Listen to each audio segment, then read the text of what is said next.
Assalamu alaikum and welcome to the second episode in season 14 of BookBytes. This season has been off to a wonderful start and we've been able to keep up with our legacy making literature, documenting our social history. Today we have none other than award-winning author Shafiq Morton, who has been in the industry through the media. He's a media personality and writer, and he's really committed his life to really putting together material that is nothing short of legacy making.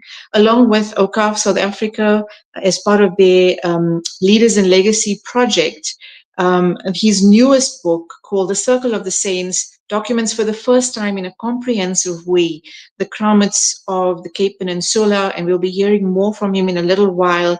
But he's also got a legacy of writing on the story of from the Spice Islands to the Cape, the story, the life and times of Tuan Guru, and the story of Sheikh Abu Bakr Effendi. We've had the pleasure of having him on the show before, and it's an incredible honor to once again welcome him to the show today to hear about his latest publication, which has been on book tour with Circle of the Saints. Assalamu alaikum, Brother Shafiq. Welcome to Book Bites this evening. Walaikum salam, Shafinaaz. It's a pleasure to be here. I know you've been very busy with the launch of this new book, so Mubarak on that. And it's such a great opportunity right now, while it's fresh off the press, to have this opportunity to speak to you. So let's get right in. Talk to us about the process. I know the last time when we spoke about the book on Sheikh Abu Bakr Effendi, you gave us a hint that you were working on this research. There's no doubt that this is an ongoing project for you. But let's talk about documenting these stories and your choice of the particular saints, the circle of saints that you have put together in this particular collection. In terms of this particular book, it's taken about 3.5 years just to put it together. But it is, in a sense, a legacy of about 40 years of visiting the Kramats or the Awliya or the Maqams at the Cape, stories, oral histories from the old people, looking at what's been written by people like the late Dr. Ahmed Davids, Dr. Yusuf de Costa, Sheikh Siraj Hendricks, and others, and trying to put everything together. The personalities that are in the book are personalities that are already widely recognized as Awliya at the Cape, but I've taken the liberty to add martyrs, people such as Imam Jordan Tapa of Turban, September van Boogies, and of course Imam Abdullah Haroon into the categories of Awliya. And we've also introduced new personalities. I'm not saying that these people are regarded by the Cape Mazar Society, the sort of authoritative body, as Awliya per se, but I do suggest it in the book. People such as Sheikh Muhammad Saleh of the Zavia Institute. And I also have a look at the contribution of women as well. And I mention people such as Sachi van der Kaap, Samida van der Kaap, and somebody whom I call the Waldorf lady. So I've tried to widen the scope as much as I can and see where it happens. And then, alhamdulillah, we've managed to produce a book of more than 30 different personalities.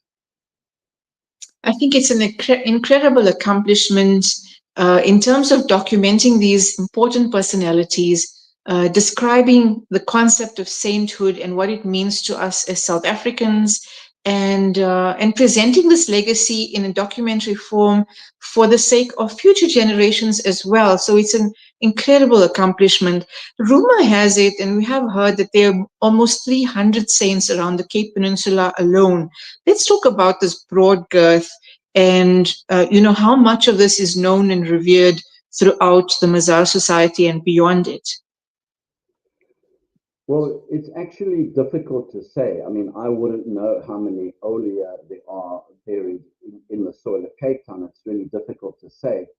What I will say is that in the process of researching this book, I'm now discovering that one has to now go further into researching our history, because people are coming to me and saying, do you know this person? Do you know of that person?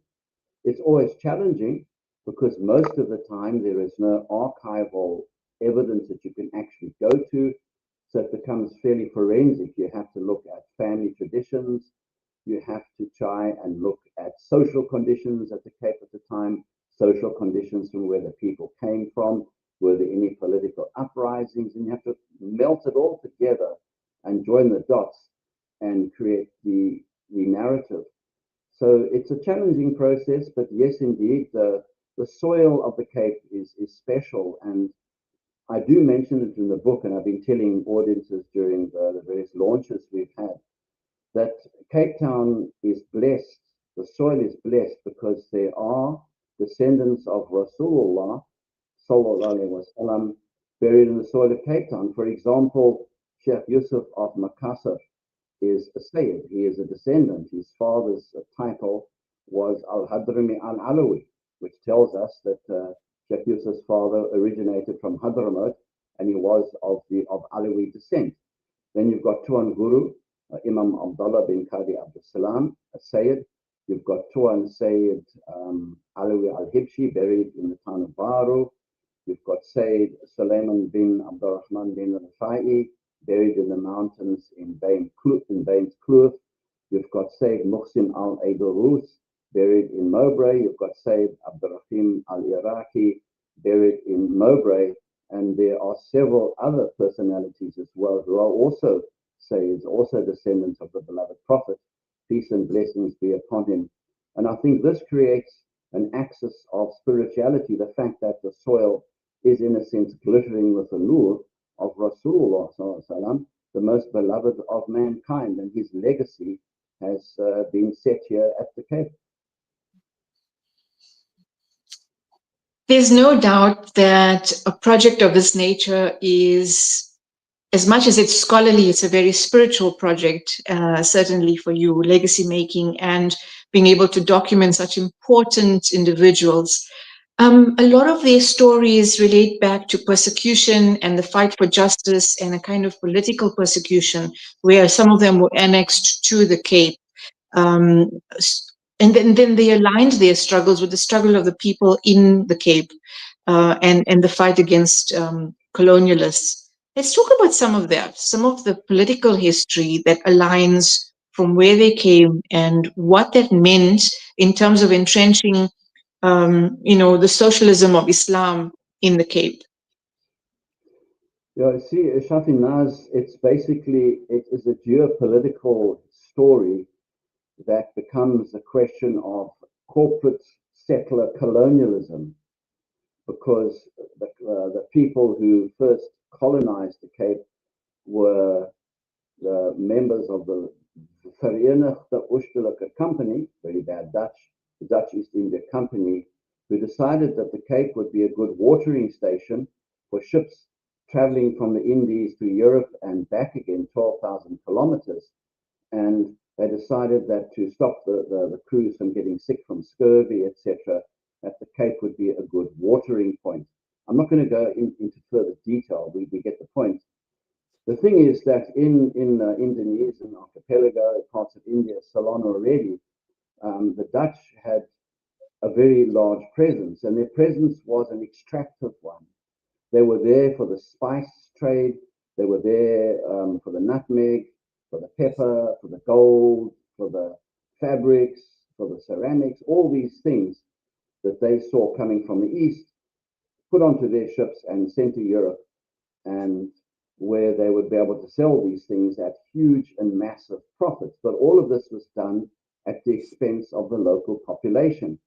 And this is kind of a model which we see happening in places like Iran today, for example, where economic settler colonialism is we take your resources, and if you get in our way, we kill you. That is to put it in its crudest form. So what happened was in Indonesia, there was a lot of social unrest, obviously, because the local people resisted. Many of them resisted. The sultanates resisted. But at the forefront of this resistance were numerous Sufi sheikhs who were in the courts of these sultanates. And they were top officials. They were qadis, they were ambassadors, they were teachers. And more importantly, A lot of them were spiritual leaders. And it's this spirit that was whisked away to the Cape when these people were exiled by the Dutch, because the Dutch felt that if they sent these people to the furthest points of the earth, they wouldn't be able to cause any further damage. The irony is, by sending these people to the tip of the Cape, they planted the seeds of Islam at the most southern tip of Africa, the irony of ironies. In fact, 182 of what they would call the Arangkaya, the nobility of Indonesia, from about 1668 to 1795, was sent in exile to the Cape. A lot of them were diplomats, members of royal families, but amongst them were people like Sheikh Yusuf of Makassar, Tuan Said Alawi, Said Abdurrahman Matar, who lies buried on Robben Island, Tuan Guru, and so on. And these people at the Cape realized that if they were to relieve the suffering of the slaves were governed by something called the Tilbach Code, which was very dehumanizing. For example, very quickly, slaves were not allowed to wear shoes. There was a curfew. They couldn't be on the streets after 10 o'clock at night. There couldn't be passengers in coaches.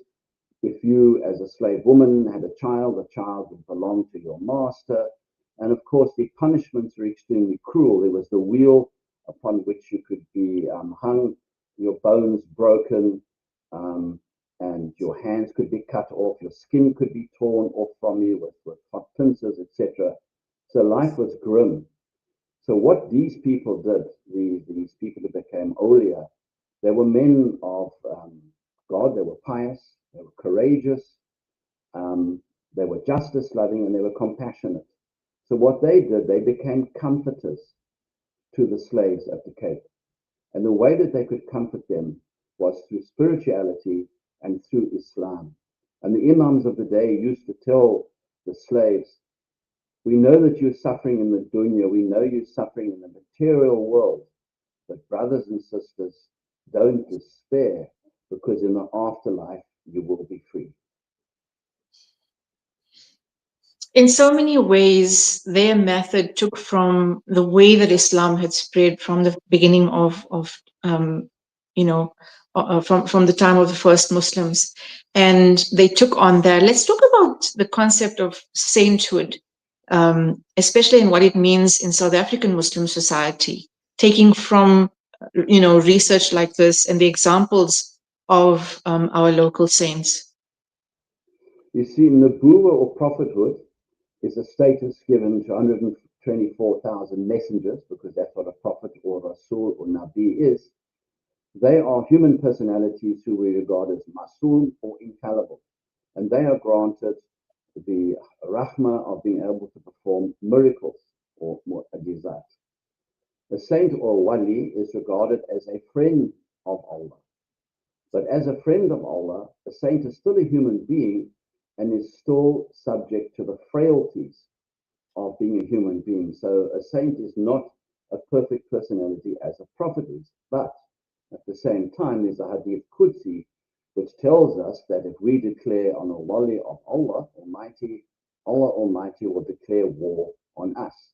And the hadith goes on to say that the person speaks with the mouth that Allah speaks, the person strikes with the hand that Allah strikes, etc. It's a metaphor, but it explains to us quite clearly the status of these people. A person achieves sainthood by who they are and by the grace of Allah alone. I can salah until Yom al Qiyamah, but I may not achieve the status of sainthood.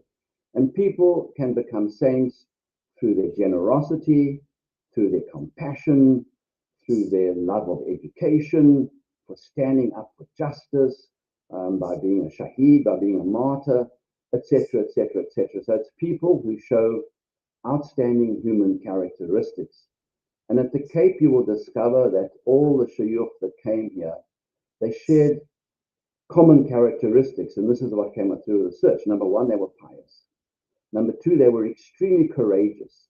Number three, they were compassionate, and they included everybody into the ambit of their Islam. It didn't matter who you were.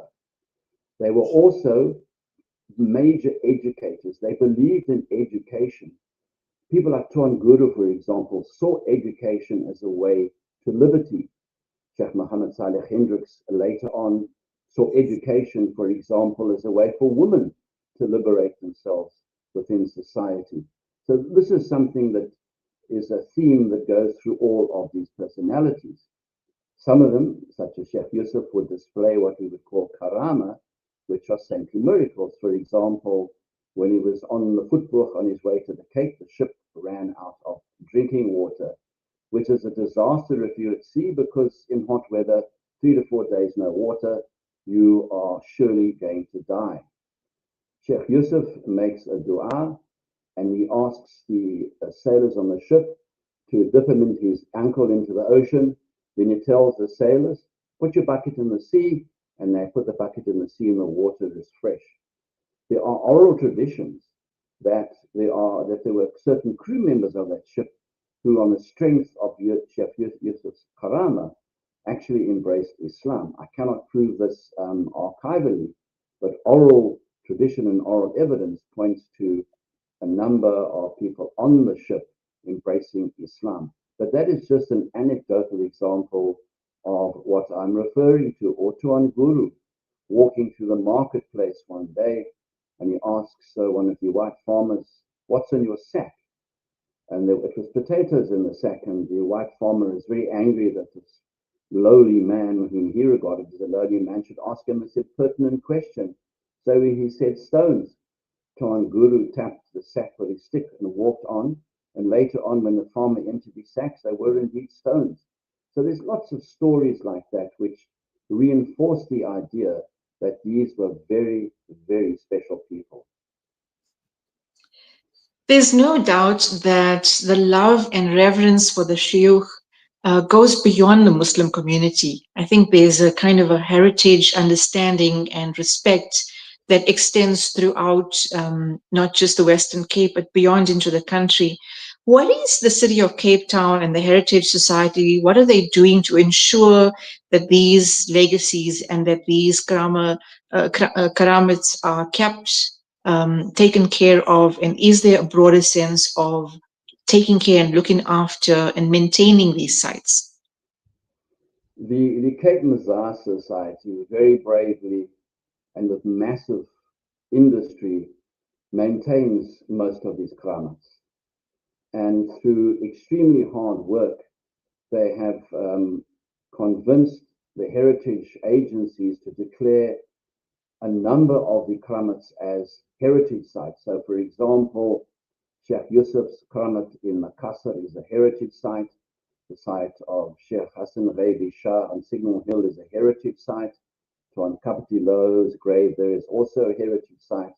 A number of them are declared as heritage sites, so they cannot be violated, they can't be changed or turned into a high-rise building or gentrified or whatever the case may be. The problems that I would have with the city authorities, perhaps even at government level, is I don't think there is sufficient appreciation of the contribution, number one, of the slaves at the Cape to Cape Town itself, because it was the sweat and the blood and the hands that built the beautiful Roman Dutch gables of all of these homesteads and farmsteads, for example.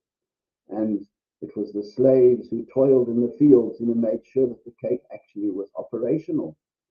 And it was the sheikhs, the Sufi sheikhs, who created a community at the foot of the Cape called the Cape Muslim Community, which is a very interesting, unique, and diverse identity. And I don't think enough credit is given to this by the authorities. I mean, I actually said once that Tuan Guru should be given freedom of the city. It's never happened. And, you know, you can declare things national heritage sites, but there has to be a living memory sense. In other words, their memories have to become more alive, I think, in the consciousness of all Cape Townians and of all South Africans.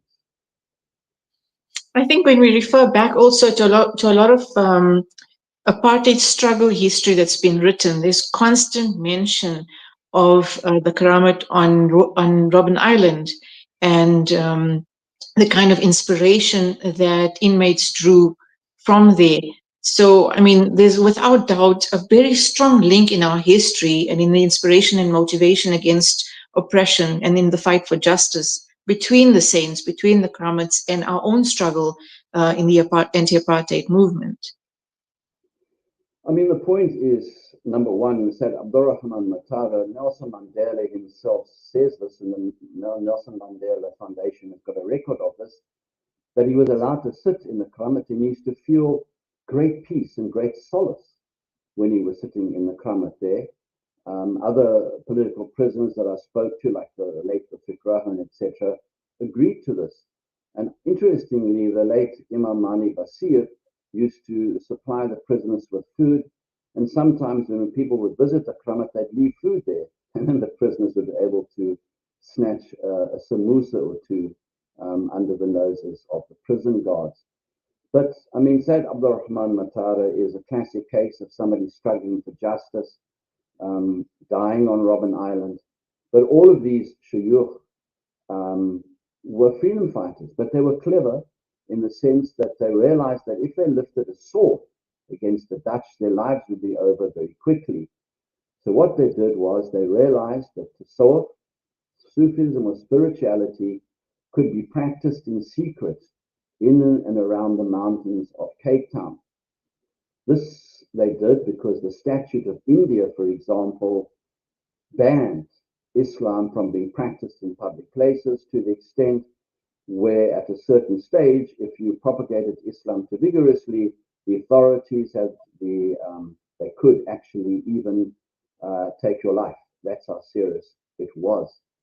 So these early people were resistance fighters in a very interesting sense, that by imbuing people with iman, with faith, and with a moral code, and understanding that the Creator was the greatest person and not your slave master, they managed to coalesce a community under the most difficult and harrowing of circumstances.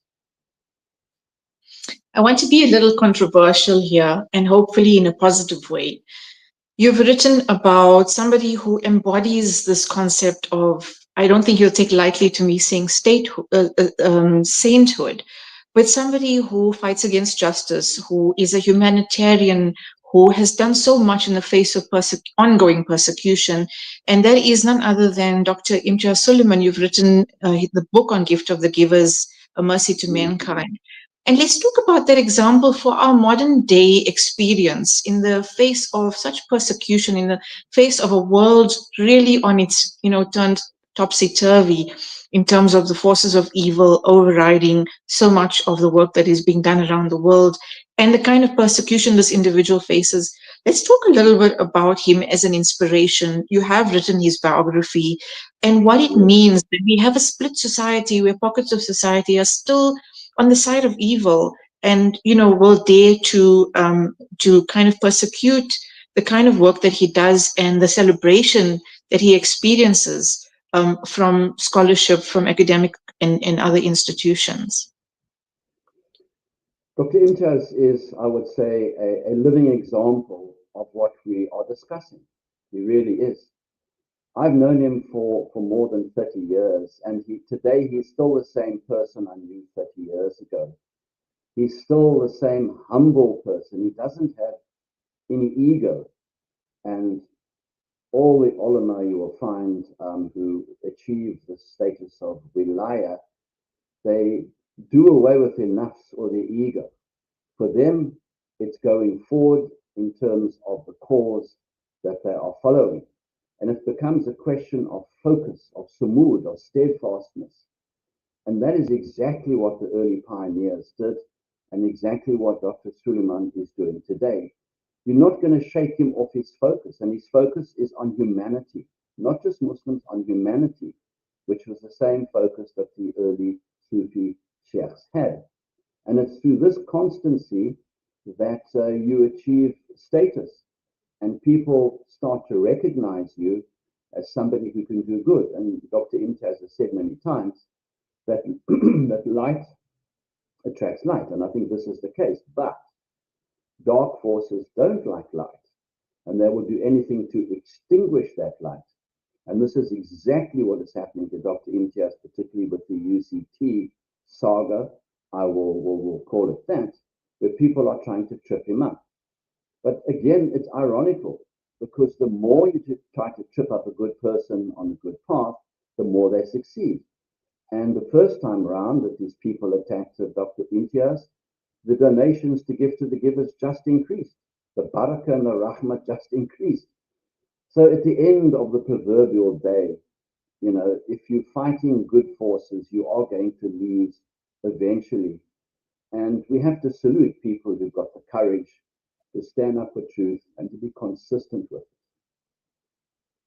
I'm so grateful for your commentary on this, it. because when we're watching and looking for that inspiration from somebody of his caliber who's just sort of pushing through with his purpose through his 3 or 4 decades of work, and he's got a great following, it can feel very daunting to see him being attacked. So subhanallah for his ongoing focus, and may Allah bless him and protect him and his team and his family as they continue on this path. I think it's also important for us to acknowledge the work that you've been doing, the work that um, the Okaf Legacy Program is doing. Even, being able to document these stories is so significant for us as scholars, but for the future generation. What do you hope for, going ahead with your work, and how do we sort of take up the pen as a weapon in order to facilitate and remember the struggles of those who went before us, and to acknowledge and appreciate, and also to get a more sort of formalized acknowledgement from our government for such significant individuals who have shaped how we think, who we are, and where we're going from here, ideologically, politically, and as Muslims in South Africa. Yeah, Shafinaaz, good question. In fact, just the other day, somebody was asking me why in this new history curriculum, the story of Islam at the Cape hasn't been more widely dealt with because of the personalities such as Imam Abdullah Haroon, Tuan Guru, Sheikh Yusuf of Makassar, rather than just glossing it over. And of course, slavery at the Cape, which is a huge question. The book that I have done, and I will always tell people that I'm a storyteller, and this book, I will admit, is oral, it's anecdotal, it's experiential, then it's academic. I've tried to back up academically everything I've done. But when you're dealing with oral history, you can't always do that. But I think the most important thing is we have to tell the story. Because as I was writing this book, of the people who were helping me and giving me information, three of them died. And the fourth person developed Alzheimer's, thus rendering them unable to help me any further. And I'm kind of regretful of when I was younger, of the Obutas on the stops of the Boerkaap and the Titis, as we call them, with their stories, that as young people, we should have listened more to what they were telling us because we've lost so much. And I'm hoping that books like The Circles of the Saints will help us to move forward, but it has to give young people something to work with. Hopefully, they can take it forward and do more research, discover more things, contradict me, move on. But I mean, if we don't know where we're coming from and if we don't know who we are today, it means that history is going to airbrush us. And already I can see huge signs in South Africa in terms of our history, how certain factions and interested parties are already airbrushing parts of our history out that should be in our history books. For example, why take Steve Biko out? Why are you marginalizing Black consciousness? Because that was one of the bedrocks of anti-apartheid resistance. It wasn't just one single party, it was a nation that resisted, and so on and so on. But as Muslims, if we don't assert ourselves as a community, if we don't tell our stories, nobody is ever going to know who we are. Absolutely. Um, Once again, I'm so grateful to hear this commentary and to be able to get an insight into your process, your reasoning, and the sort of sustainability of this project in order to encourage more scholars to get involved in documenting our oral histories. I know that you're busy with a string of launches at the moment around the country. Where can we find you next? And more importantly, where can we get copies of this book? The book, I believe it's available on Take a Lot. It's available on Loot. In Cape Town, there are exclusive branches, books branches that have got copies of it. Chapter 96 books. In Lansdowne, in Pretoria, Ikra, Musa in Pretoria has got copies of the book. Darul Hikmah in Natal, you can get copies there online. You can contact OCAR South Africa. I think Bargain Books might also have copies of it. Book Lounge in Cape Town. So it is widely available, and it's also online, I think, at Loot and at Take a Lot. So it's there. Anybody can grab it. And in terms of upcoming launches, I know you were in Gauteng this weekend. Where can we find you? Inshallah, I do believe that Hassanain, who coordinates all the running around, is talking about a visit to KwaZulu-Natal. This last weekend, we were in Johannesburg. We gave a talk at the Imam Ghazali Center, beautiful occasion. Then in the evening, we were in Bosmont. And then the following morning, yes, in fact, on Saturday morning, we had a launch at Petrocam, a business premises in Randburg, I think, and very, very well received. It's been an overwhelming response. Inshallah, hopefully we will see somebody in Durban quite soon. Alhamdulillah, we wish you continued success with the book. This is the kind of book that is classic. It's not going to have sort of a hype timeline. So we look forward to many more conversations, ongoing research, and inshallah, we'll get a chance to speak again on the platform. Once again, Jazakallah khair for your time, your expertise, and the work that you do. Shafinaaz, shukran. It's been a pleasure. And so there you had it. We heard from award-winning author Shafiq Morton about his latest book, The Circle of the Saints. Please look out for copies through Okaf SA and various bookstores online and around the country. This is an incredibly important documentation of our social history, and certainly something that scholars should pick up and work with to ensure that these stories are not forgotten, that they're celebrated, and that they're revered in every way that refers back to who we are and where we came from. That's it from me this evening. Assalamu alaikum wa rahmatullahi wa barakatuh.